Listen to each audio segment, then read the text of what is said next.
Grand mother फिर से बन गई हूँ। Oh, many, many congratulations. Thank you so Congratulations, much. Bhabhi. Thank you, Congratulations. thank किस you, बात Dimple. की? वो दादी बन गई है फिर से। Oh okay, congratulations. Congratulations. अच्छा, Thank you so recording much. शुरू हो गया। हाँ चलो चलो। ठीक है, बाद में बात। ठीक है। Grishmi, Oh, she said she's coming. She's coming. वो accidentally she left, I think. Okay, She said she's coming. ठीक है, मैं शुरू कर दूं? Is that okay? आज कौन कौन पढ़ने वाले हैं? आज उषा जी मैं है ना? और ग्रीष्मी। अच्छा, तो ग्रीष्मी का हाँ आ गए Grishmi. So sorry. No, it's okay. It recording started. On your cloud, right? I think it's going on cloud. Even if it's on computer, no worries. I will Okay, sounds keep it good. on, and let me make you host just in case किसी को अगर Yes, yes. disturbance हो रहा है तो। ठीक है बेटा, All set. शुरू कर देते हैं। ग्रीष्मी आप शुरू कर दो बेटा। सकल सुमंगलदायक। हाँ। सकल सुमंगलदायक रघुनायक गुणगान सादर सुनहि ते तरहि भव सिंधु बिना जल जान। जय सीता राम चरण रति मोरे अनुदिन बढ़हु अनुग्रह तोरे।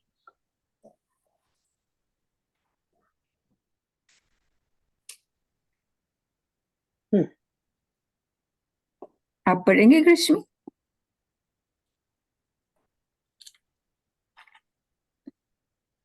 ठीक। कृष्णा जी 180 के नीचे से ना? हाँ जी बेटे, 180 के नीचे।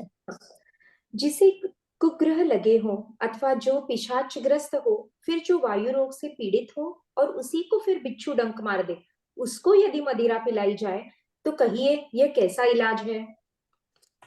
कैकेयी के लड़के के लिए संसार में जो कुछ योग्य था चतुर विधाता ने मुझे वही दिया, पर दशरथ जी का पुत्र और राम का छोटा भाई होने की बढ़ाई मुझे विधाता ने व्यर्थ ही दी। आप सब लोग भी मुझे टिका कढ़ाने के लिए कह रहे हैं। राजा की आज्ञा सभी के लिए अच्छी है, मैं किस किस को किस किस प्रकार से उत्तर दूं। जिसकी जैसी रुचि हो आप लोग सुखपूर्वक वही कहे। मेरी कुमाता कैकेयी समेत मुझे छोड़कर कहिए और कौन कहेगा कि यह काम अच्छा किया गया। जड़ चेतन जगत में मेरे सिवा और कौन है जिसको श्री सीताराम जी प्राणों के समान प्यारे न हो। जो परम हानि है उसी में सबको बड़ा लाभ दिख रहा है। मेरा बुरा दिन है, किसी का दोष नहीं। आप सब जो कुछ कहते हैं सो सब उचित ही है, क्योंकि आप लोग संशय शील और प्रेम के वश हैं। श्री रामचंद्र जी की माता बहुत ही सरल हृदय हैं और मुझ पर उनका विशेष प्रेम है, इसलिए मेरी दीनता देखकर वे स्वाभाविक स्नेहवश ही ऐसा कह रही हैं। तो हमने देखा था कैसे भरत जी हमारे तड़प रहे हैं, एंड फिर वो बोलते हैं कि जिसे कुग्रह लगे हो। उन्होंने कहा कि ग्रह दशा आ गई है, मेरे ऊपर 7.5 हो गई है।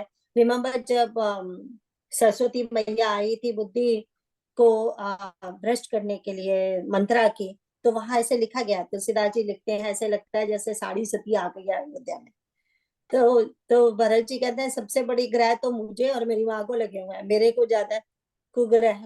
एंड फिर उसके बाद कहते हैं फिर कोई जैसे वायु रोग से पीड़ित हो और भी बहुत से रोग हो गए, एंड देन बिच्छू ने डंक मदिरा पिला रहे हो। अब कौन सी मदिरा? मदिरा है राजमद की मदिरा, क्योंकि रिमेम्बर हम आगे देखेंगे कि लक्ष्मण जी जब को सुना कि भरत जी इतनी बड़ी सेना लेके आ रहे हैं, तो उन्होंने कितना बड़ा भाषण भगवान को दिया था कि राजमद पाके कौन नहीं बिगड़ जाता, किसको अभिमान नहीं होता। वो कितने राजा उन्होंने गिना दिए। तो फिर भगवान वो सबके बाद बोलते हैं कि हमारे भरत, तुम बिल्कुल सही कह रहे हो जो तुमने कहा, बट हमारा भरत हंस है ना, वो ऐसा नहीं है, उसको राजमद नहीं होगा। सो अगर हम कहें कि उसको यदि मदिरा पिलाई जाए, कौन सी मदिरा? राजमद। हम अपने हम अपने बच्चों को भी कहते हैं you are such a princess. हमारे लिए प्रिंस प्रिंसेस एक बहुत बड़ी बात है। अगर हम भरत जी को देखें तो वो कहेंगे ये तो राजमद तो सबसे ज्यादा खराब बात है। इसी में सब कुछ खराब है, क्योंकि देन हम संसार की आसक्ति में और फंसते जाते हैं, फंसते जाते हैं, फंसते जाते हैं, है ना। एंड फिर उसके बाद कहते हैं कि कैकेयी के लड़के लिए संसार में जो कुछ योग्य था चतुर्विधाता ने मुझे वही दिया। कि मतलब जो कुछ योग्य था, मतलब कि देखो मुझे दशरथ जी का पुत्र बना दिया, राम जी का छोटा भाई बना दिया, एंड फिर यू नो क्या किया साथ में, कैकेयी का पुत्र बनाया। तो बोले कि ऐसे ही कहते, तो कैकेयी का पुत्र बना के उन्होंने सारा काम कर दिया था ना, फिर ये मुझे बढ़ाई देने की क्या जरूरत थी। कहने का मतलब इतना बड़ा कलंक कैकेयी का पुत्र बनने से मुझे लगा है, कोई भलाई उसको धो नहीं सकती। तो वो भलाई दी या नहीं दी एक ही बराबर है। तो अगर ना भी देते तो भी कोई फर्क नहीं पड़ता, दिया तो भी कोई फर्क नहीं पड़ा, है ना। मुझे तो कलंक लगा ही, मुझे तो और सबसे बड़ा दुख तो उन्हें यही हो रहा है ना कि मेरे कारण मेरे भाई भाभी सब लोग कैसे वन में दुख सह रहे हैं। तो कहते हैं उसके बाद आप सब लोग भी मुझे टीका करने के लिए तैयार हो।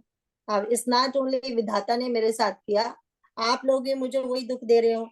तो फिर बोलते हैं कि कहते अब तुम बताओ, सारी दुनिया में मेरी माता कुकेई के सिवा, कैकेयी के सिवा और कौन कहेगा कि जो भी ये हो रहा है या जो हुआ वो अच्छा हुआ, है ना।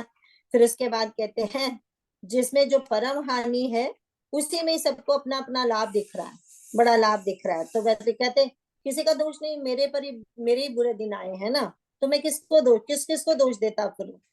तो उसके बाद कहते हैं क्योंकि आप लोग संशयशील और प्रेम के वश में है ना। संशय काहे का, शील और प्रेम का वश तो समझ आया। तो माता को कौशल्या को या फिर गुरु जी को, उनको क्या संशय हो सकता है।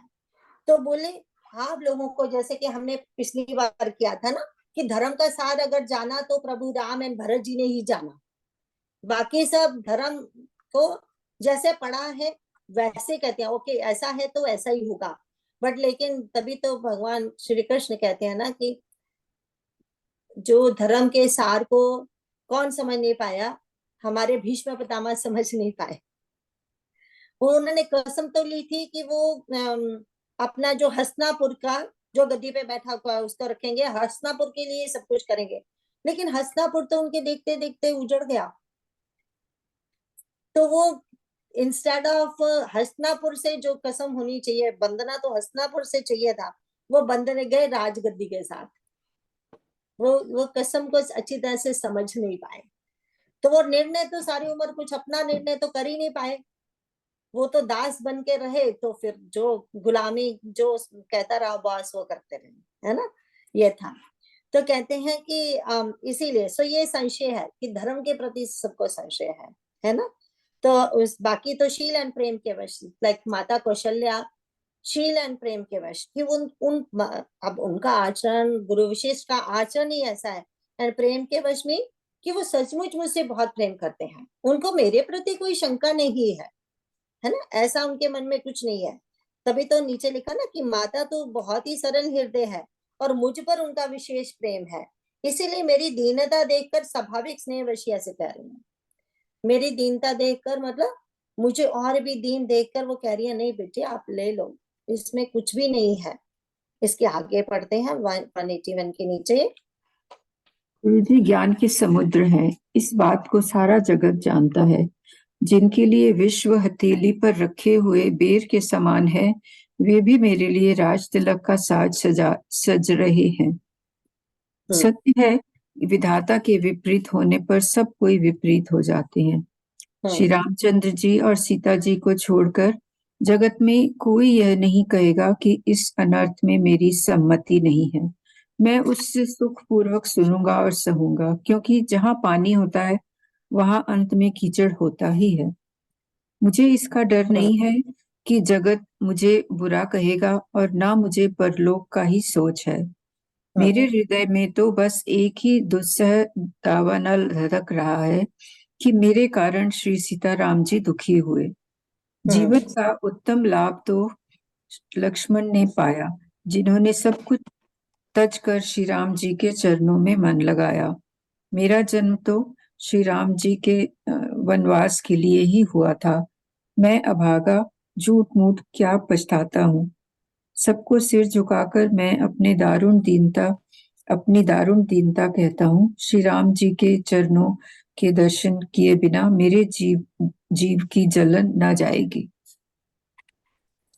अब हम देखते हैं कि गुरु जी तो कहते हैं, गुरु जी तो ज्ञान के समुद्र हैं और इस बात को सारा जगत जानता है, सारा जगत, एवरीबडी नोज। रिमेम्बर, वो भगवान वशिष्ठ ही है वो, एंड जिन्होंने योग वशिष्ठ लिखा है ना, तो भरत जी ने प्रत्यक्ष देखा है। ये योग वशिष्ठ जी हैं, जो योग वशिष्ठ जिनको बोला जाता है ना, जिन्होंने लिखा है। तो वो कहते हैं मेरे लिए राज तिलक सजा रहे हैं, ऐसा गुरु विशिष्ट कर रहे हैं। तो वो कहते हैं सत्य है, विधाता विपरीत होने पर सबको ही विपरीत हो जाता है। विधाता कौन? हमारे गुरु विशिष्ट कौन है? वो विधाता के पुत्र है। हम हमारे रिमेम्बर, विधाता किसको बोला जाता है?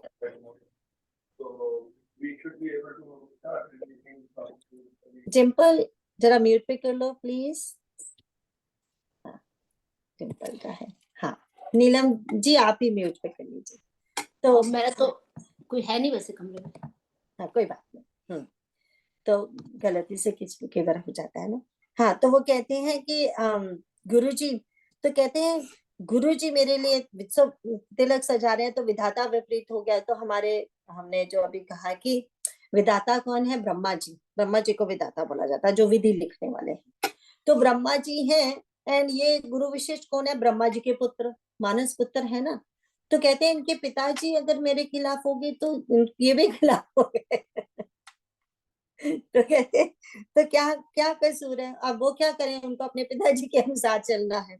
तो फिर कहते हैं, उसके बाद बोलते हैं कि श्री रामचंद्र जी और सीता को छोड़कर जगत में कोई ये नहीं कह सकेगा कि इस अनर्थ में मेरी सम्मति नहीं है। तो बोले अगर कोई, इसका मतलब ये ना समझना कि गुरु विशिष्ट नहीं जानते। देखो, गुरु विशिष्ट जानते थे, माता कौशल्या सुमित्रा जानती थी, एंड दशरथ महाराज भी जानते थे। क्योंकि हम कौशल्या माता ने कहा ना कि दशरथ महाराज बार बार कहते थे कि भरत तो हीरा है हमारा, तुम भरत पे विश्वास रखियो, वो वैसा ऐसा नहीं है।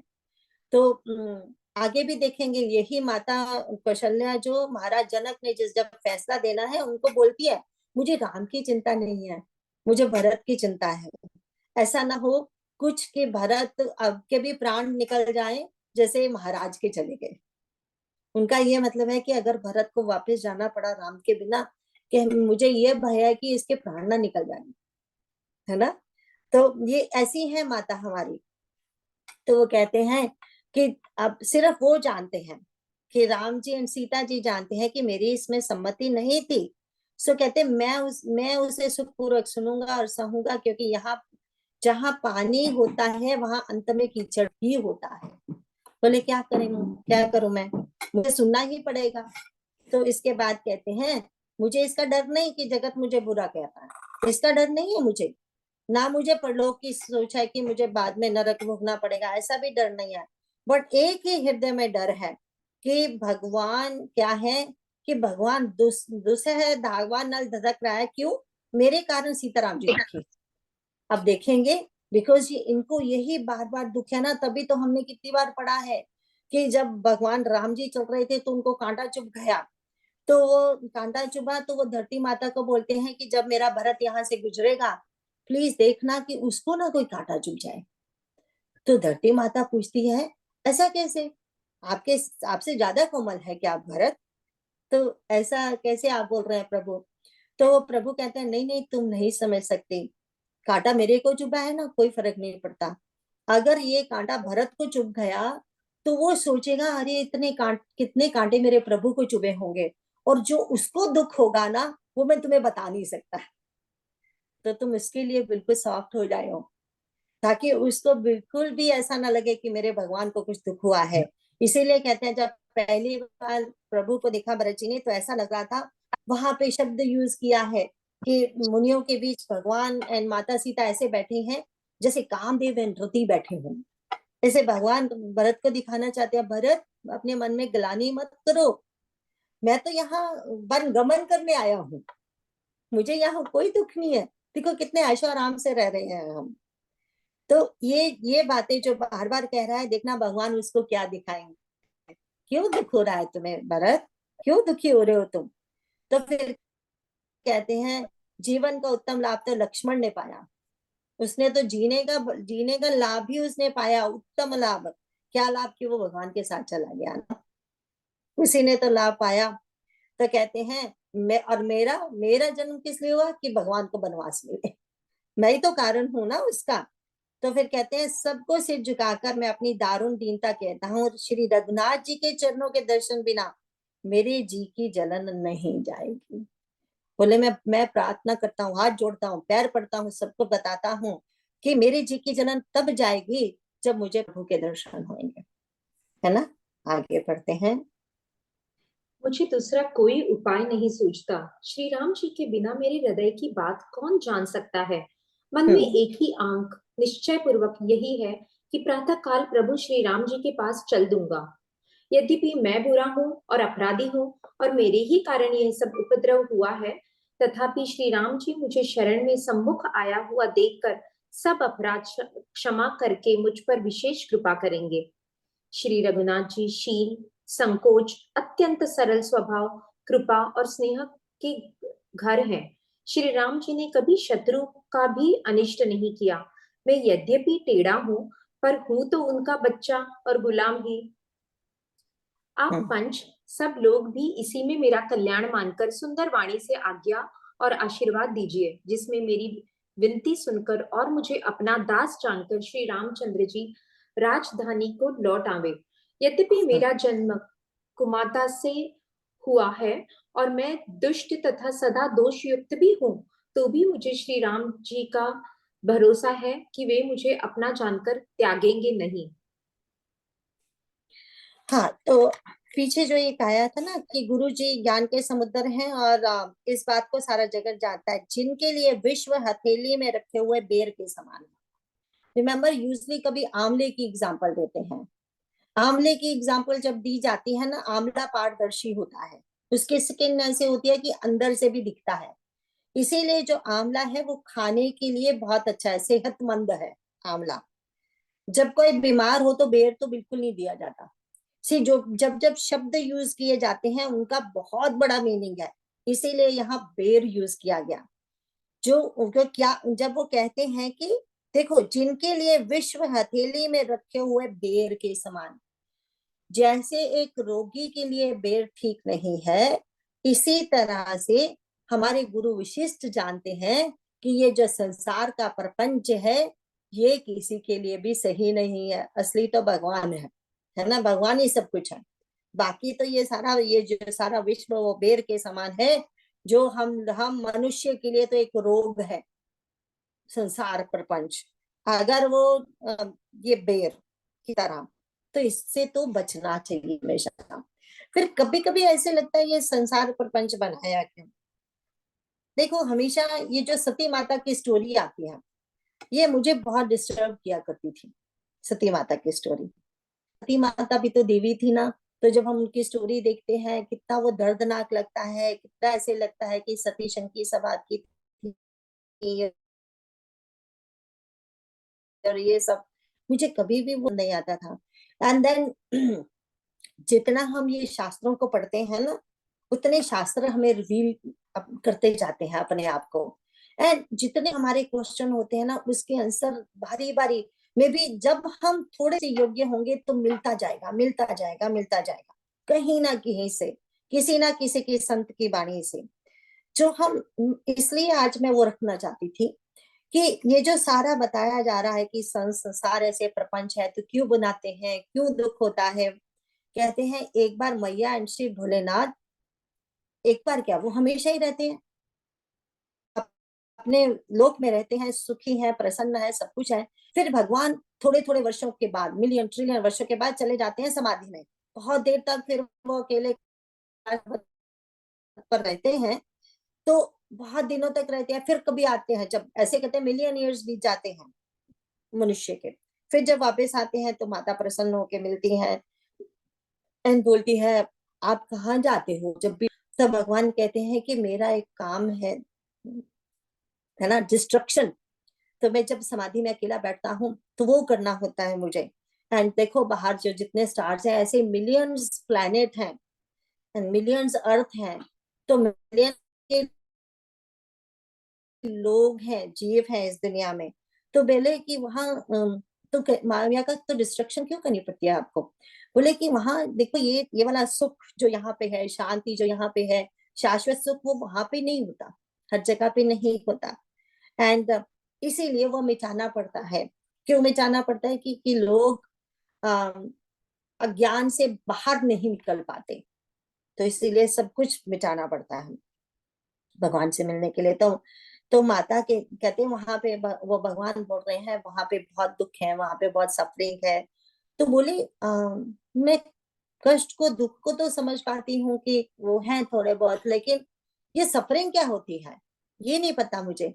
तो भगवान कहते हैं सफरिंग, कहती है दुख तो मुझे भी होता है, जब आप चले जाते हो आपको मैं बहुत मिस करती हूँ, तो लेकिन वो सफरिंग नहीं मुझे समझ आती। तो क्योंकि देखो भगवान वो तो अपने आप को कभी भगवान से अलग समझती नहीं ना, तो वो हमेशा फिर भी, चाहे भगवान उनके पास है चाहे नहीं है, उनको पता है भगवान उनके हैं, उनके पास ही है ना, वो थोड़ी देर के लिए कहीं गए हैं, तो इसीलिए उनको सफरिंग नहीं होती। तो वो बोलते हैं कि ये सफरिंग क्या होती है? तो भगवान कहते हैं कि देखो सफरिंग, कहते मुझे सफरिंग दिखाओगे आप?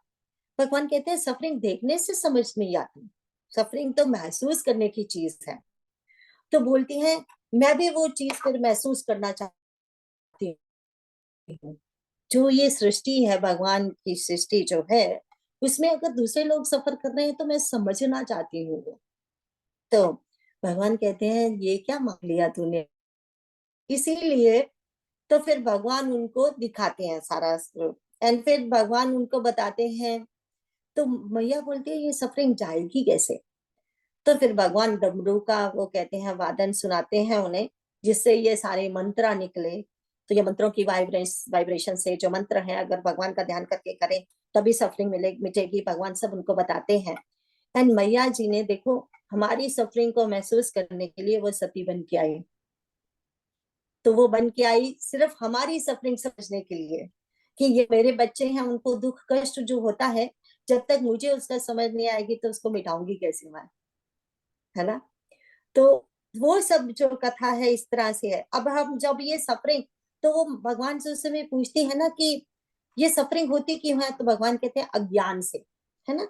वो समझ नहीं पाते who am I, what is the purpose of my life, मैं कहाँ से आया हूँ, कहाँ वापस जाना है मुझे।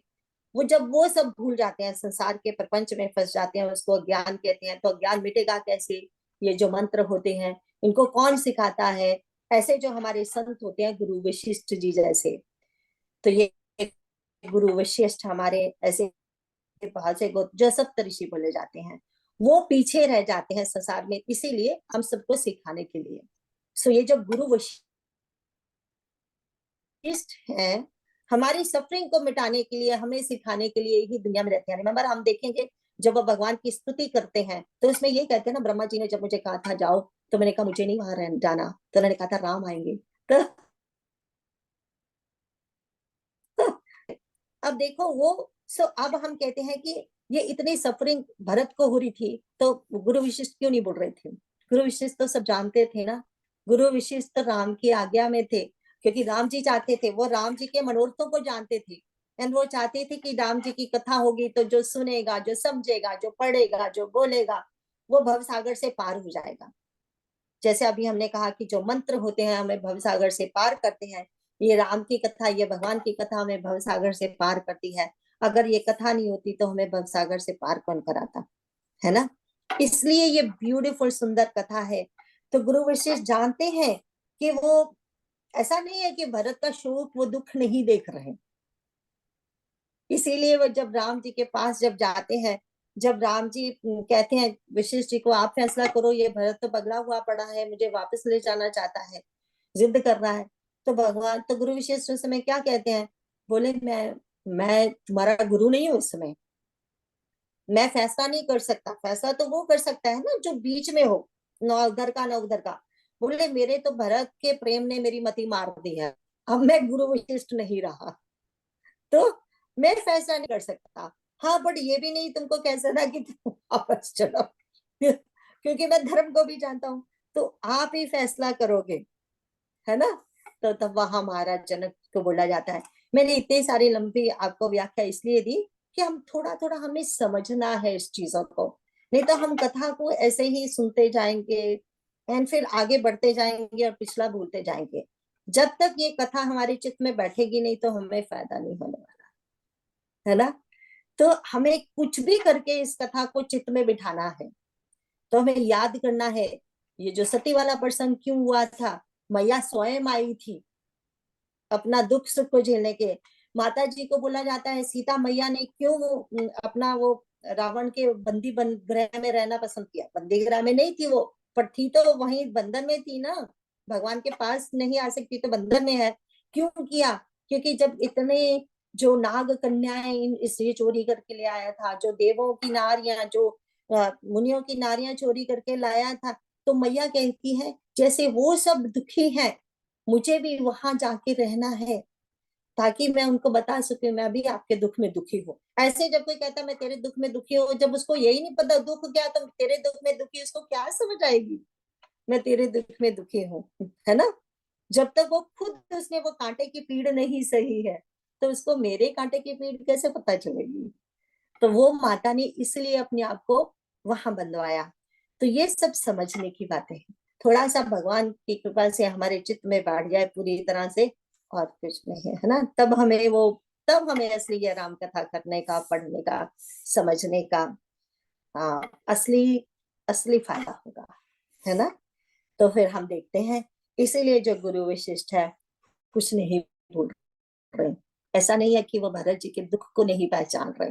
वो इस समय ये नहीं कह सकते मैं तुम्हें अकेले में अंदर बताता हूँ क्यों वो राम जी गए हैं वन में, उन्होंने ऐसे ऐसे रावण को मारना था, देवताओं को किया था इसलिए हुआ। वो कुछ नहीं बोलेंगे। तो समझ गए ना।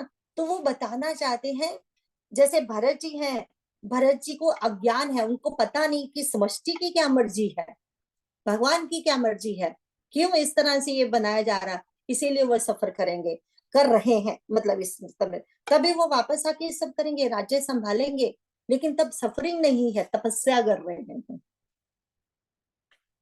तपस्या ने पूरी कैसे अपने शरीर को कस रहे हैं day by day, but there is no suffering there. तभी कहते हैं एकदम से पतले हुए पड़े हैं पर इतने तेजस्वी हैं कि जिन्होंने बिना फल के तीर के हनुमान जी को गिरा दिया, पर्वत को यहाँ रहने दिया।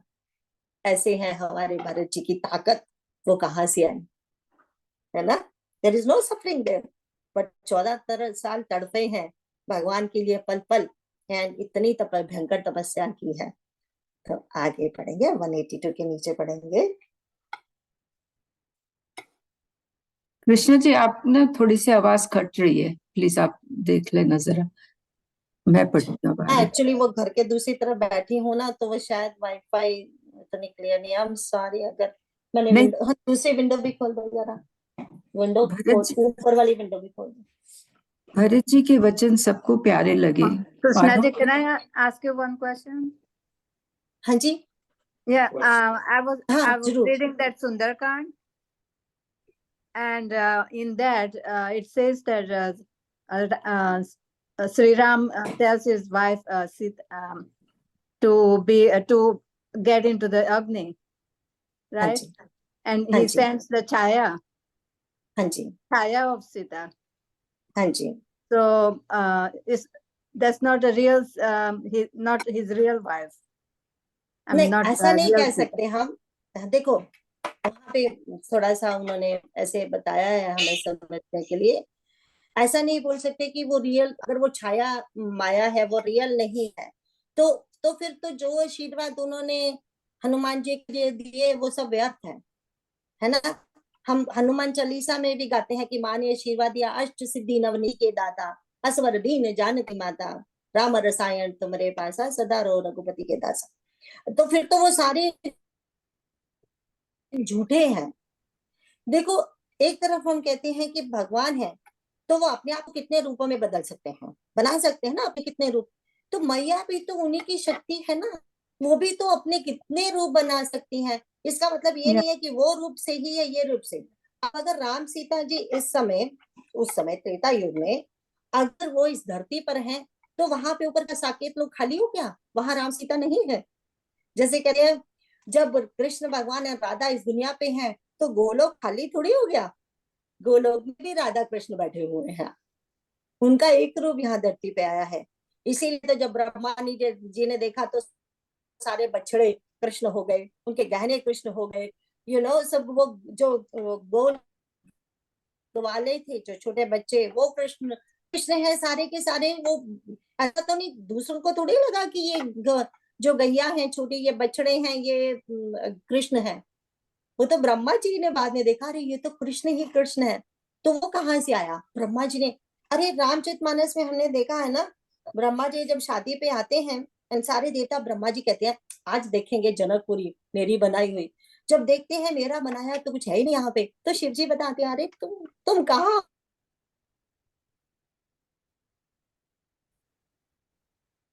यहाँ तुम्हारा बनाया कुछ नहीं। और हम देखते हैं, अभी हम देखेंगे आगे, जब सब माताएं मिलने जाती हैं, माता ने अपना ऐश्वर्य छुपा के रखा, सिर्फ 2-3 जगह पे बताया है। अभी देखेंगे कि जब माताएं आएगी तो कहते हैं जितनी माताएं हैं उतनी सीता बन गई और सबकी सेवा कर रही हैं एक ही समय पे। तो इसका मतलब ये थोड़ी है कि झूठी सेवा हो रही है, समझ के। तो वो छाया माया झूठी नहीं थी, उन्हीं का ही एक स्वरूप, Yeah. वही थी वो, लेकिन वो हर जगह पे रह सकती हैं। ये बात है, बस इतना इतना समझना है ना। तो ठीक है, आगे Thank you. चलते हैं। ये बात है, बहुत अच्छा प्रश्न था। भगत जी के वचन हाँ जी। सबको प्यारे लगे, मानो वे श्री राम जी के प्रेम रूपी अमृत में पगे हुए थे। श्री राम वियोग रूपी भीषण विष से सब लोग जले हुए थे। वे मानो बीज सहित मन को सुनते ही जाग उठे, मंत्र को सुनते ही जाग उठे। माता, मंत्री, गुरु, नगर के स्त्री पुरुष सभी स्नेह के कारण बहुत ही व्याकुल हो गए। सब भरत जी को सराह सराह कर कहते हैं कि आपका शरीर श्री राम प्रेम की साक्षात मूर्ति ही है। हे तात भरत, आप ऐसा क्यों ना कहें? श्री राम जी को आप प्राणों के समान प्यारे हैं। जो नीच अपनी मूर्खता से आपकी माता कैकेयी की कुटिलता को लेकर आप पर संदेह करेगा, अब दुष्ट करोड़ों पुरखों सहित 100 कल्पों तक नरक के घर में निवास करेगा। सांप के पाप और अवगुण को मणि नहीं ग्रहण करती, बल्कि वो विष को हर लेती है और दुख तथा दरिद्रता को भस्म कर देती है। हे भरत जी, वन को अवश्य चलिए जहाँ श्री राम जी हैं। आपने बहुत अच्छी सलाह विचारी। शोक समुद्र में डूबते हुए सब लोगों को आपने बड़ा सहारा दे दिया। हम कहते हैं कि 182 के नीचे पढ़ते हैं, मैं दूसरा स्टोरी शुरू कर दी थी पर, लेकिन आपको बोला हम दोनों को मिला के करेंगे। सो 182 में हमने पढ़ा था कि अब भरत जी जो हैं वो क्या कह रहे हैं कि रघुनाथ जी के चरणों को मुझे वहां पे जाना होगा, चरणों में जाना होगा। क्या है कि वो सिर्फ खंडन ही नहीं करते बात का, कि गुरु की बात का खंडन कर दिया, मैया की बात का खंडन कर दिया, मंत्रियों की बात का खंडन कर दिया, नहीं, उपाय भी बताते हैं। कई बार ऐसे होता है ना, हम कोई कहे कि नहीं ऐसे नहीं ऐसे करो, तो हम बोलते हैं अच्छा तो फिर कोई और उपाय बताओ ना, फिर अगर ऐसे नहीं करना है तो कैसे करना है? तुम बार बार ये बोल रहे हो कि ये नहीं करना, ये नहीं करना, ऐसे नहीं करना चाहिए, तो बताओ फिर अपना भी कैसे करना है, कोई उपाय तो बताओ फिर। तो ये तभी वो कहते हैं, तभी यहाँ पे भी एंड में ये बोला ना, यही एक उपाय है। तो फिर कहते हैं उपाय क्या है कि भगवान के पास ही सबको चलना चाहिए, है ना। तो फिर कहते हैं और दूसरा कोई उपाय नहीं है।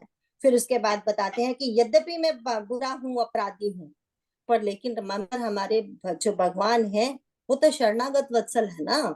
एंड वे कहते हैं रघुनाथ जी शील, संकोच और अत्यंत सरल स्वभाव, कृपा और स्नेह के कारण। एंड फिर कहते हैं वो तो अपने शत्रु का अनिष्ट भी नहीं किया। हमारे महाराज दशरथ ने भी तो यही कहा था ना माता कैकेयी को कि राम तो शत्रु का भी अनिष्ट नहीं करते, क्या किया उन्होंने जो इतनी बड़ी सजा दे रही हो, मुझे बताओ तो सही। तो हमारे भरत जी भी यही कहते हैं कि भगवान तो ऐसे शत्रु का भी, तो हम कहेंगे अरे इतने सारे निशाचर हीन दुनिया कर दी उन्होंने उस समय। तो फिर उनको शत्रु नहीं, क्योंकि उनको भी तो मोक्ष दिया ना, उन्होंने मार के भी मोक्ष दिया, द्वेष से नहीं मारा है, उनके ही भलाई के लिए मारा है। तो फिर उसके कहते हैं कि यद्यपि मैं टेढ़ा हूं, एंड कहता है तो भी उनका बच्चा और गुलाम हूं। तो फिर बोले कि अभी मेरी विनती सुनकर, कहते मुझे वहां मेरी विनती सुनकर और मुझे अपना दास जानकर श्री रामचंद्र जी राजधानी को लौट आएंगे। तो मेरी कहते मैं यद्यपि टेढ़ा हूं, मतलब मेरे में दोष बहुत है, फिर भी उदास सुनता ही हूँ, वो मेरा भी मन रखेंगे तो जरूर लौट आएंगे, कहते हैं। फिर इसके बाद कहते हैं चाहे मेरा जन्म कुमाता से हुआ, बार बार उनको वही दुख लग रहा है ना, पर मुझे राम जी पे भरोसा है, वह मुझे अपना जानकर त्यागेंगे नहीं। फिर उसके बाद कहते हैं भरत जी के वचन सुनकर सबको बहुत अच्छा लगे। देखो अब तक सारी जनता चुप बैठी थी, बिकॉज रिमेम्बर हमने वहां पीछे पढ़ा कि जब बातें हैं तो सारे के सारे व्रत रख रहे हैं, एक टाइम खाना खा रहे हैं, बहुत मतलब तपस्या कर रहे हैं कि सारे अयोध्यावासी वहां पे बुला गया था। तो अभी अभी तक से सबको अपना अपना पड़ा है, ना किसी को भरत जी के मन का पता चल रहा है, ना किसी को अयोध्या वासियों के दुख की समझ आ रही है। तो वहां देखो लिखना कितना सुंदर लिखा है, भरत जी के वचन सबको प्यारे लगे, मानो वह श्री राम जी के प्रेम रूपी अमृत में पगे हुए थे। श्री राम वियोग रूपी भीषण विष से सब लोग जले हुए थे। मतलब कौन सा सांप ने उनको डसा हुआ था? वियोग के सांप उन्होंने डस लिया हुआ था। तो पहले पुराने जमाने में ऐसे कहते थे ना कि वो मंत्र फूंक देता था तो बस उसी से ही विष उतर जाता था। ऐसे होते होंगे मंत्र, क्यों नहीं होते होंगे? अभी अभी हमने कहा ना कि भगवान शिव भगवान ने बताया मैया को कि कैसे उन्होंने वर्णों की रचना की अपने डमरू से, डमरू के साउंड से कैसे उन्होंने मंत्रों की रचना की। अगर हम उनका ध्यान करके करते हैं तो हमें अपने सोर्स का, वो मंत्रों में वाइब्रेशन से पता चल जाता है। डमरू से तो वाइब्रेशन हुआ, उसी से हमारे कहते हैं जो देवनागरी भाषा है, फिर वो कहते हैं उन्होंने ऐसा मंत्र फूंका कि मानो बीज सहित मंत्र को सुनते ही सब सब जाग उठे। तो सब जाग उठे। कहते हैं कि तो भरत जी के जो मंत्र, भरत जी की जो प्रेम से रस में भरी हुई, भगवान के प्रेम से रस से भरी हुई थी, वही वाणी ही मंत्र थी। तो इसको हमें समझना है, इस बात को, कितना भी बड़ा विष हमारे अंदर घुला क्यों ना हो, मतलब कितने भी बड़े हम दुख में दुखे क्यों ना हो, लेकिन तो रामचंद्र गुण वर्णे लागा, सुनकर सीता का दुख भागा। हमारे हनुमान जी रामचंद्र जी की स्टोरी सुना रहे हैं और मैया के दुख ऐसे ऐसे भाग रहे हैं, जो दिन रात वो दुख में बैठी हुई थी। तो कोई भी दुख क्यों ना हो हमारे पास, अगर रामचंद्र जी का हम प्रेम की वाणी सुनते हैं, अगर इस हम कथा को सुनते हैं, भरत जी की प्रेम वाणी सुनते हैं, गीता में भगवान की प्रेम वाणी सुनते हैं, तो क्या होता है? तो हम भी ऐसे जाग जाएंगे, है ना, जैसे ये अयोध्यावासी जागेंगे। तो फिर उसके बाद कहते हैं माता मंत्री गुरु नगर के स्थित सभी स्नेह के कारण अब व्याकुल हैं। तो फिर वो कहते हैं अभी तक प्रजा के दुख को किसी ने ध्यान नहीं दिया था ना, भरत जी ने सबको जैसे सुखी कर दिया हो।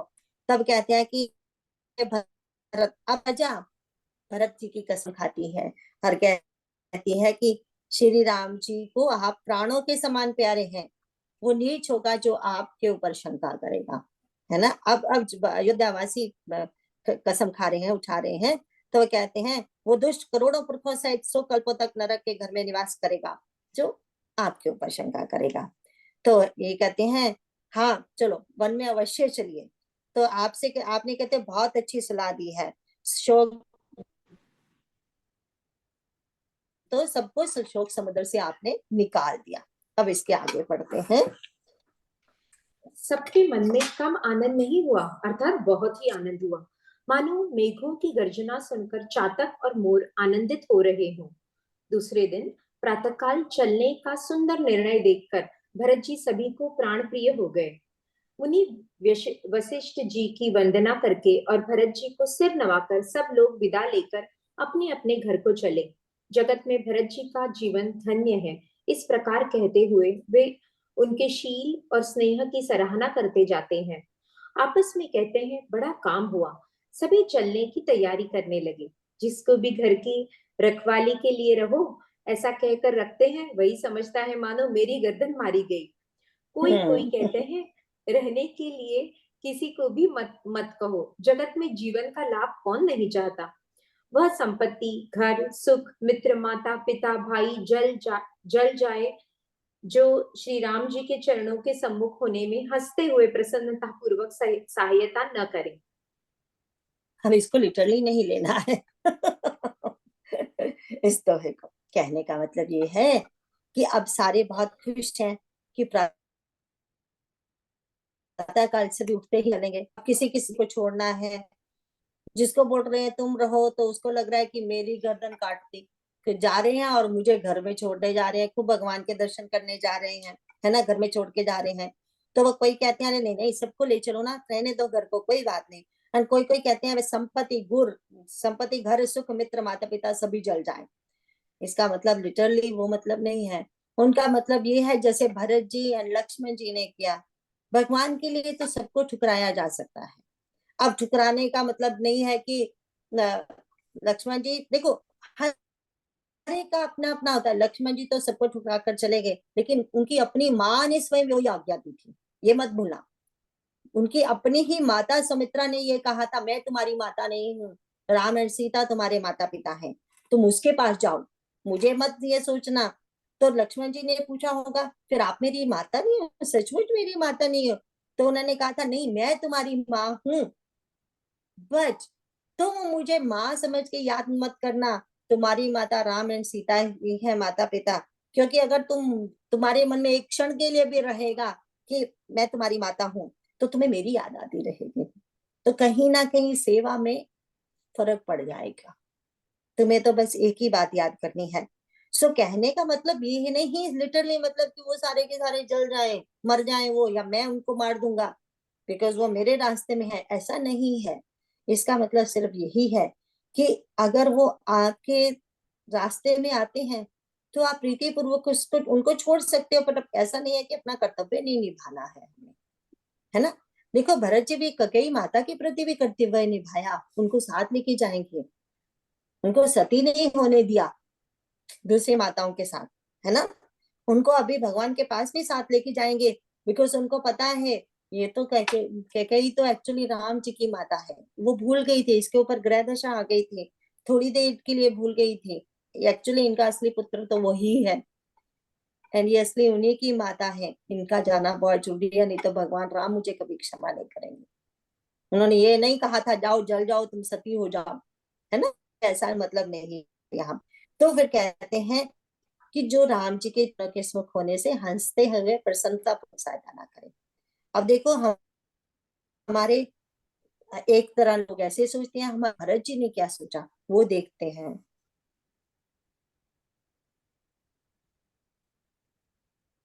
उषा जी। घर घर लोग अनेकों प्रकार की सवारियां सजा रहे हैं। हृदय में हर्ष है कि सवेरे चलना है।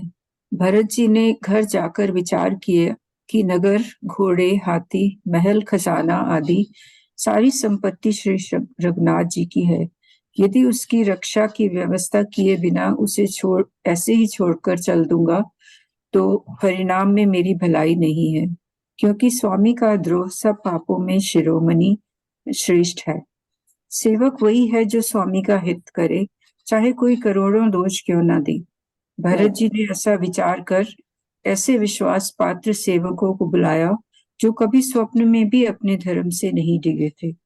भरत जी ने उनको सब भेद समझाकर फिर उत्तम धर्म बतलाया और जो जिस योग्य था उसे उसी काम पर नियुक्त कर दिया। सब व्यवस्था करके रक्षकों को रख कर भरत जी राजमाता कौशल्या जी के पास गए। स्नेह के सुजान, प्रेम के तत्व को जानने वाले भरत जी ने सब माताओं को आर्त दुखी जानकर उनके लिए पालकियां तैयार करने तथा सुखासन, यान, सुखपाल सजाने के लिए कहा। हाँ, तो हम देखते हैं कि सबका अपना अपना सोच है, लेकिन हमारे भरत जी की सोच कैसी है। तो वो क्या कहते हैं, वो ऐसा नहीं कहते कि घर वो जल जाए, नहीं, ये जो घर है, ये जो धन संपत्ति, ये परिवार जो दिया है भगवान ने, ये भी भगवान की देन है ना। हमें अपने कर्तव्य उनके प्रति नहीं भूलने हैं, हमें ये भरत जी से सीखना है। तो भरत जी क्या कहते हैं कि अगर मैं इस घर को भी ऐसे निरादर करके निकलूंगा, बिना व्यवस्था किए जाऊंगा, तो फिर कहते हैं इस तो परिणाम में भलाई नहीं है, क्योंकि स्वामी का द्रोह सब पाप से शिरोमणि है। अब हम सोचेंगे, ये रिमेम्बर हमने बार बार कहते हैं गजेंद्र मोक्ष की कथा भी तो यही सिखाती है ना। हम देखते हैं वो गजेंद्र कौन बना था, ऐसे कहते हैं कि पुराने पिछले जन्म में वो राजा था जो हमेशा भगवान की भक्ति में लीन रहते थे, लेकिन वो एक बार अगस्त्य ऋषि आए और उन्होंने उनको श्राप दे दिया। तो किसी को लगेगा अरे कैसे ऋषि हैं, वो तो भगवान में की भक्ति में लीन है और उनको श्राप दे दिया। पर क्यों श्राप दिया? अगस्त्य ऋषि जी ने कहा, मतलब कहा था, राजा होते हुए तुम्हारा कर्तव्य है प्रजा का ध्यान रखना, और तुम यहाँ भक्ति करने बैठे हो, या तो किसी और को राजा बना दो ना पहले और फिर करो भक्ति, देन यू ले लो संन्यास। राजा भी बने बैठे हो और भक्ति में लगे हो दिन रात, तो वहां कौन देख रहा है तुम्हारा काम? ये मतलब है ना। तो अगर भगवान ने हमें एक, अगर हम ग्रस्त जीवन में हैं तो हमारे बहुत सारे कर्तव्य हैं जो हमें करने हैं, है ना। उनको हम नजरअंदाज करके इधर उधर नहीं जा सकते। इवन ये भी नहीं कि अपने घर के सारे काम छोड़ के तो वे सत्संग में जाके बैठ के, वो भी नहीं चलेगा। हर हर चीज का एक काम, हर काम का एक टाइम होता है ना। तो फिर वो कहते हैं, तो इसी तरह हमारे भरत जी कहते हैं कि मेरी संपत्ति जो ये मेरा नहीं है, ये तो भगवान का है सब कुछ, तो इसको इसकी तो मुझे व्यवस्था करके जाना पड़ेगा। लेकिन कोई सोचे अरे ये जो भरत जी हैं ये देखो सब कुछ करके इसलिए जा रहे हैं, उनको पता है राम वापस नहीं आएंगे, तो ये तो मेरा ही है सब कुछ, इसको संभाल के जाता हूँ। पर लेकिन अब भरत जी के ऊपर किसी को शंका नहीं हो रही, उनको पता है जो भरत जी कर रहे हैं वो सही कर रहे हैं, है ना।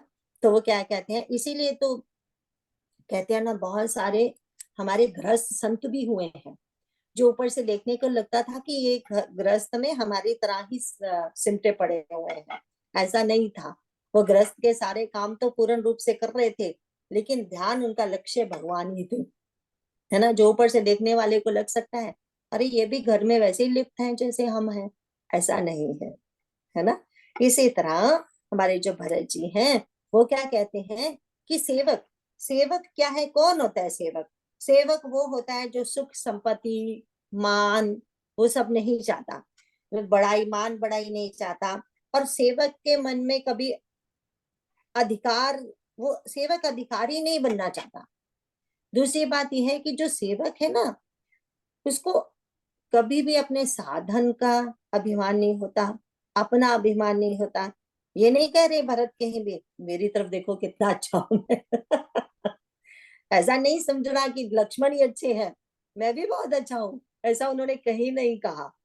ना ही उन्होंने अपने साधन पे कि अरे मैं अच्छा हूं ना इसलिए भगवान मुझे प्रेम करते हैं। एक्चुअली वो तो कहते हैं कि भगवान इसीलिए सबको प्रेम करते हैं कि भगवान शील संकोच अत्यंत सरल स्वभाव और कृपा और स्नेह के घर हैं। ये सब उनकी विशेषताएं हैं, अगर वो मुझे शरण में लेते हैं, मेरी नहीं है ना। ये ऐसे हैं हमारे भरत जी।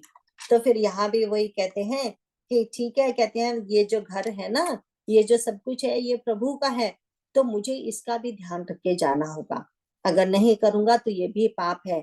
क्योंकि कहते हैं कि सेवक के मन में तो हमेशा अपने कर्तव्य की ही बात आती है ना। तो फिर वह कहते हैं भरत जी ने सब जो उत्तम उत्तम धर्म, कहते हैं जो भरत जी ने सब किसको बुलाया, ऐसे उनके सेवक वही है जो स्वामी का हित करे चाहे कोई करोड़ों दोष क्यों ना दे। तो कहते हैं भरत जी ने ऐसा विचार करके विश्वास पात्र सेवकों को बुलाया, और फिर उनको कैसे हैं विश्वास पात्र, रिमेम्बर ये अयोध्यावासी देखो कैसे हैं, सारे सिर्फ ये चारों भाई ही ऐसे नहीं हैं। अगर सिर्फ चारों भाई ऐसे हो बाकी हो तो काम कैसे चलेगा? इसका मतलब उसमें एक से एक बड़े जो आम लोग हैं उनका भी कितना उच्च चरित्र है। तो वो क्या है, सेवकों को बुलाया जो कभी स्वप्न में भी अपने धर्म से नहीं डूबे, ऐसा नहीं है। रिमेम्बर हमने एक बार कहा था स्वामी एक बार स्वामी अखंडानंद सरस्वती जी के पास कोई आया तो वो बोल रहा है, नहीं स्वामी अखंडानंद सरस्वती जी के कोई सेवक थे, एंड ये जो हमारे किंकर जी महाराज हैं वो ये वहां गए हुए थे। तो किंकर जी महाराज का उनका एक अच्छा सेवक उनको बोल रहा है अकेले में, मेरे को एक बहुत बड़ा प्रश्न है, क्या मैं आपसे पूछ सकता हूँ महाराज? उन्होंने बोला बोलिए। बोले कि मैं सच्चा सेवक हूँ अपने अपने मालिक का। कौन है? जो अखंडानंद सरस्वती जी हैं, अपने गुरुदेव का। बोले लेकिन मुझे स्वप्न में कभी, जब भी मैं सोता हूँ तो मुझे स्वप्न में आता है कि गुरुदेव ने मेरे से पानी मांगा और मैंने दिया नहीं। तो वो कहते हैं, तो फिर किंकर जी महाराज हंसे कि वो पूछता है मुझे ऐसे स्वप्न फिर क्यों आते हैं? किंकर जी महाराज ने कहा कि कहीं ना कहीं तुम्हारे मन में यह अभिमान है कि सेवा तो मैं सबसे ज्यादा करता हूँ, लेकिन प्रशंसा कि दूसरों को मिलती है, लोग जानते नहीं कि मैं कितना बड़ा सेवक हूँ। इसीलिए जो मन है ना, स्वप्न में मनमानी करता है। अरे जब तक ये सबको बताते नहीं मैं सबसे बड़ा सेवक हूँ, मैं इनकी सेवा क्यों करूं फिर? समझ गए ना? इसीलिए कहा जाता है कि अगर स्वप्न में भी तुम्हें सेवकों को बुलाया जो स्वप्न में भी अपने धर्म से नहीं दिखे, जो स्वप्न में भी अपने धर्म से नहीं दिखते, वो ही असली धर्मी होते हैं। अदरवाइज दिन में क्या होता है, हम सब ऐसे हैं, हमारे सबके साथ होता है, क्योंकि अभी हम वहां नहीं है, we are in the same boat. ऐसा नहीं है कि मैं वहां पहुंची हूं, नहीं नहीं। क्या है कि अभी हम, we are work in progress. कोई यहाँ है, कोई यहाँ है, कोई यहाँ है, इतना ही फर्क है, but we are all work in progress. तो वो मतलब ये है कि दिन में क्या होता है, जो हमारी बुद्धि है वो कंट्रोल करती है। स्पेशली हम इस रास्ते पे लगे हैं ना, तो बुद्धि हमें जगह जगह पे समझाती रहती है, नहीं इस तरह से आचरण नहीं करना है, नहीं इस तरह से आचरण नहीं करना है। बुद्धि कंट्रोल करती रहती है हमें पूरा दिन में। तो मन को बुद्धि ने कंट्रोल करके रखा हुआ है। लेकिन जैसे ही रात को हम सोते हैं तो मन कहता है तू सो जा, तू भी सो जा, बुद्धि तू भी सो जा, अब मुझे अपनी मनमानी करने दे, एटलीस्ट स्वप्न में तो मनमानी करने दे मुझे, है ना? दिन में तो मुझे कंट्रोल में रखती है। तो इसीलिए स्वप्न ऐसे आते हैं, इसीलिए हमारे, क्योंकि अभी चित्त में शुद्धता नहीं आई है। तो प्रश्न आएगा तो फिर हमें स्वप्न क्यों ऐसे आते हैं? उसका मूल कारण तो यही है क्योंकि अभी चित्त शुद्ध नहीं हुआ। जो अभी एक जो किंकर जी महाराज जी ने उनके सेवक को बताया कि देखो कहीं ना कहीं तुम्हारे मन में यह अभिमान है कि सबसे बड़ा सेवक मैं ही हूँ, पर मेरी प्रशंसा कम होती है ना? लोगों को नहीं पता है, गुरुदेव अपने मुंह से बोलेंगे तो ज्यादा लोगों को पता चलेगा। सो ये बात है। तो ऐसे वाले लोगों को उन्होंने बुलाया और उनको समझाकर उत्तम धर्म बतलाया, और फिर उनको जैसा जिसके योग्य था, ये भी एक लीडरशिप क्वालिटी है। तभी तो हमारे राम जी ने कहा था भरत जैसा राजा मिलेगा ही नहीं कहीं। मुझे ये खुशी है कि मेरा भरत राजा बन रहा है, क्योंकि राम जी भरत के गुणों को जानते हैं। देखो अगर भरत जी ऐसे ना होते तो राम जी ऐसे क्यों कहते? भरत जी को राजनीति का भी पता है कि राजनीति में कैसे सब संभाल करनी चाहिए, तो इसीलिए उनको पता है कौन किसके योग्य है, तो उसको वो काम दिया जा रहा है। ऐसे नहीं जिस पर जो मन में जो सामने आया, अच्छा तू ये कर ले, तू फलाने तू ये कर ले, फलाने तू ये कर ले, नहीं, ना ही पार्शियलिटी है। जो जिस चीज की योग्य है उसको वो काम दिया जा रहा है ना? एंड फिर कहते हैं देन फिर वो माताओं के पास गए। पहले तो माता कौशल्या के पास गए हैं क्योंकि उन्हीं से तो उनको परम प्रेम है। एंड फिर दूसरी माताओं का, फिर उसमें उन्होंने देखो कैकेयी को भी वैसे ही मान दिया है। एंड माता कैकेयी के भी वैसे ही पालकी सजाई गई है, क्योंकि उन्हें पता है ये तो राम जी की माँ है, मेरी माँ नहीं है लेकिन राम की माँ है ना? आगे बढ़ते हैं। नगर के नर नारी चकवे चकवी की भांति हृदय में अत्यंत आर्त होकर प्रातः काल का होना चाहते हैं। सारी रात जागते जागते सबेरा हो गया। तब भरत जी ने चतुर मंत्रियों को बुलवाया और कहा, तिलक का सब सामान ले चलो, वन में ही मुनि वशिष्ठ जी श्री रामचंद्र जी को राज्य देंगे, जल्दी चलो। यह सुनकर मंत्रियों ने वंदना की और तुरंत घोड़े, रथ और हाथी सजवा दिए। सबसे पहले मुनिराज वशिष्ठ जी अरुंधति और अग्निहोत्र की सब सामग्री सहित रथ पर सवार होकर चले। फिर ब्राह्मणों के समूह जो सबके सब तपस्या और तेज के भंडार थे, अनेकों सवारियों पर चढ़कर चले। नगर के सब लोग रथों को सजा सजा कर चित्रकूट को चल पड़े, जिनका वर्णन नहीं हो सकता। ऐसी सुंदर पालकियों पर चढ़ चढ़कर सब रानियां चली।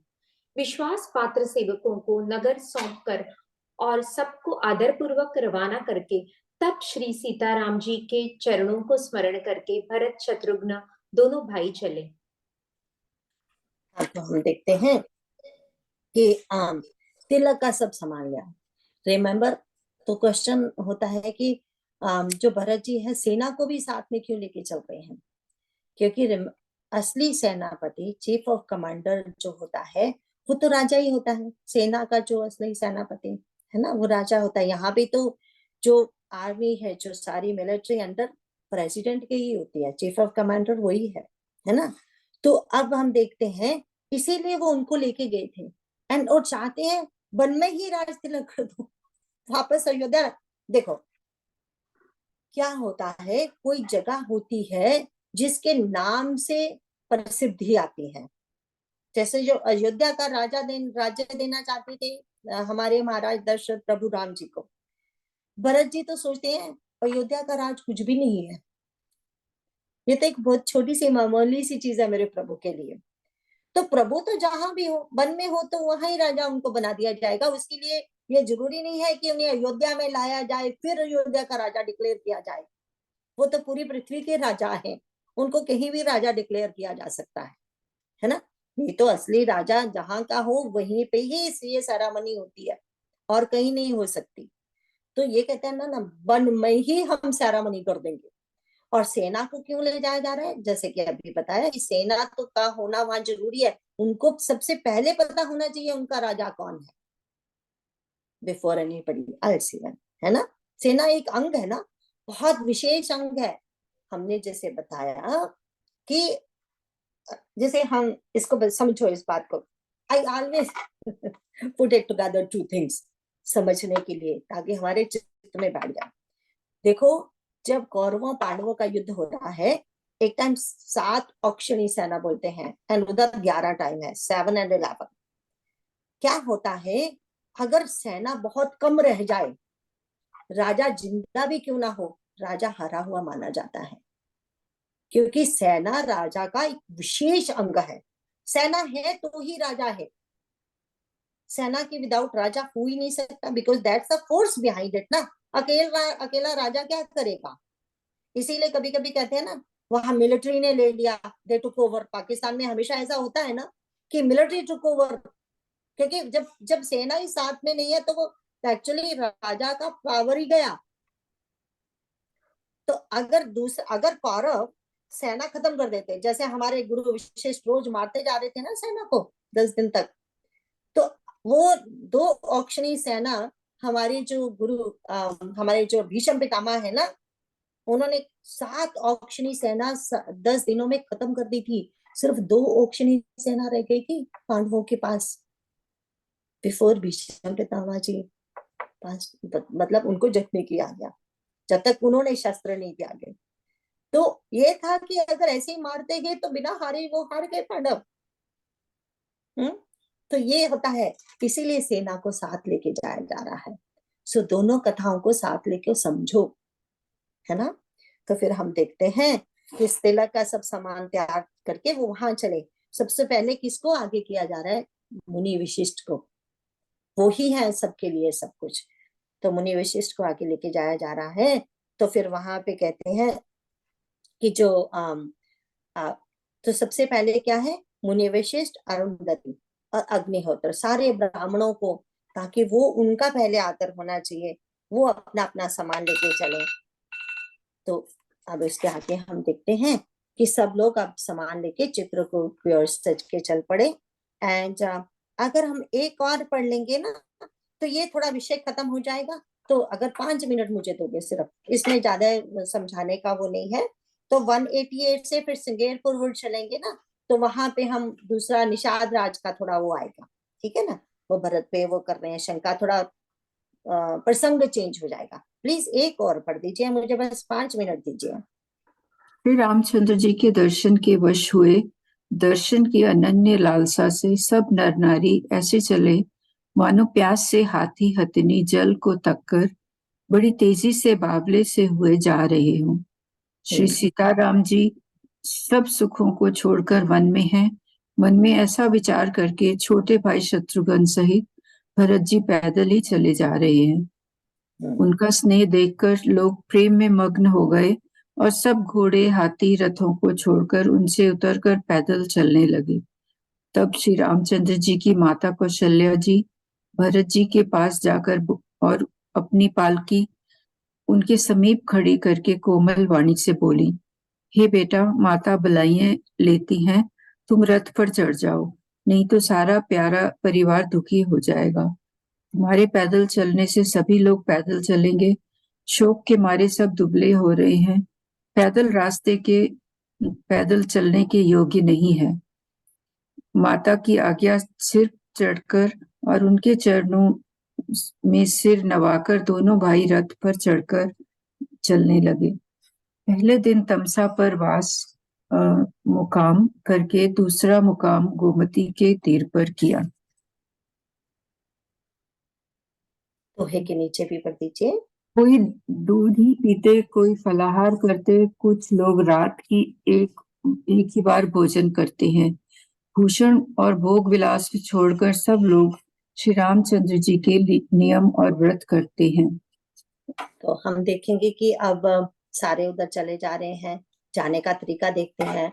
जाने से पहले भी दोनों भाइयों ने, भरत एंड शत्रुघ्न ने, राम एंड सीता जी को याद किया। अब यहाँ भी, क्योंकि हमने बार बार कहते हैं ना, जैसे लक्ष्मण राम जी को फॉलो करते हैं, इसी तरह शत्रुघ्न उनको फॉलो करते हैं, भरत जी को। अब लेकिन शत्रुघ्न तो ऐसा मन जीता हुआ है, इंद्रियां जीती हुई है उन्होंने, कि वो तो एक शब्द भी मुंह से बोलते ही नहीं। बस वो क्योंकि वो सेवक के भी सेवक हैं, वो तो बिल्कुल ही नहीं बोलते। तो लेकिन करते वही हैं जो भरत जी करते हैं। इसीलिए बार बार देखो बोला गया है ना, दोनों भाई। तो वो दोनों भाई ऐसा बोला गया है। अब देखो, वो पैदल चल रहे थे, लोग सब रथों पे बैठे थे या घोड़ों पे बैठे थे।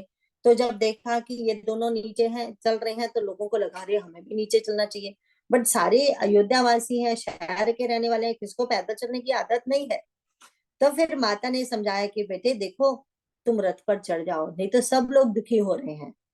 तो हम देखेंगे, और ये दोनों भाई माता की बात मान के रथ पर चढ़ गए। पर अब हम देखेंगे श्रृंगेरपुर वेर तक ही रथ पर चढ़े थे। जब उनको निषाद राज गुह ने सब बताया था, नदी के किनारे के बाद भरत जी किसी की नहीं मानते, फिर पैदल ही चलते हैं। वहां तक ही रथ पर चढ़ गए और माया की मान गए हैं। तो फिर माँ की बात मान के वो भी रथ पर चढ़ गए। और तो उसके बाद बता रहे हैं, माता की आज्ञा को सिर पे कहते हैं, माता की आज्ञा को सिर चढ़ाकर उनके चरणों में से नवाकर दोनों फिर बैठ गए। एंड फिर कि देखो, जो ये होता है असली आचरण वाला, जिद नहीं करते अपने। जहां जिद करनी है वहां करेंगे। जैसे वहां राज्य ना लेने के लिए नहीं माने माँ की बात, पर ये तो छोटी सी बात है ना, ये मानी जा सकती है। उनको पता है कहाँ मानना है, कहाँ नहीं मानना है ना। हमारे भगवान क्या कहते हैं गीता में, स्थित प्रज्ञ को पता है कि क्या करना चाहिए, क्या नहीं करना चाहिए। तो ये स्थित प्रज्ञ है, इनको पता है कहाँ क्या करना है, कहाँ नहीं क्या करना है। तो फिर बाकी लोग भी कहते हैं दूध पीते हैं या फलाहार खाते हैं, पूरे व्रती होके जा रहे हैं। अब इसको यहाँ पे खत्म करते हैं। Thank you for giving me 5 minute, because फिर आगे नया प्रसंग, वैसे भी नया प्रसंग शुरू हो गया ना। अब हम देखेंगे गुह महाराज को भरत जी के ऊपर थोड़ी सी शंका होती है, वो सब पढ़ेंगे, बहुत सुंदर आएगा। Thank you. पर कोई क्वेश्चन हो प्लीज पूछा करो। कृष्णा आंटी, अपने आप कहीं ना। हाँ जी बेटा। यहाँ पे पहले दिन तमसा पर वास मुकाम करके दूसरा मुकाम गोमती के तीर पर किया। इज देयर एनी नहीं, ऐसा नहीं है। वो नहीं कोई सिग्निफिकेंट, जहां जहां जैसे जैसे भगवान जी गए, भगवान जी को भी तो टाइम लगा था ना पहुंच। जहां जहां भगवान जी ने पड़ाव डाला था, वहीं वहीं इन लोगों ने डाला था। लेकिन एक दिन पर नहीं पहुंच सकते ना, श्रृंगेरपुर वीर भी अयोध्या से थोड़ा दूर है ना, तो इसीलिए जस्ट बट। लेकिन अगर हम पीछे देखेंगे, जैसा जहां जहां भगवान ने पड़ाव डाले थे वहीं वहीं डाल रहे हैं। बस इतना ही है, बस इतना ही सिग्निफिकेंट है यहाँ पे। And thank you. लास्ट वाला भूल लेते हैं, फिर कोई प्रश्न हो देखो, जो जहां से मुझे मिलता है वो आप लोगों से शेयर कर ले देती हूँ।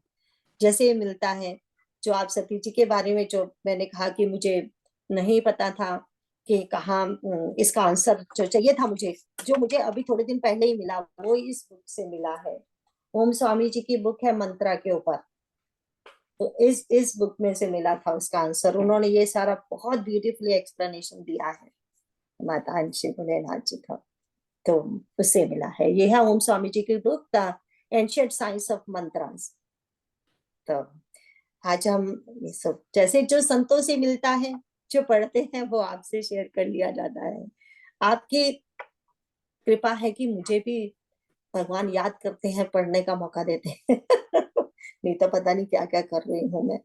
तो थैंक यू आप सबका। लास्ट वाला बोलते हैं। बार बार बर मांगू हर्ष देहु श्री रंग, पद सरोजन पायनी भक्ति सदा सतसंग। जय सीताराम चरण रति मोरे, अनुदिन बढ़ऊ अनुग्रह तोरे।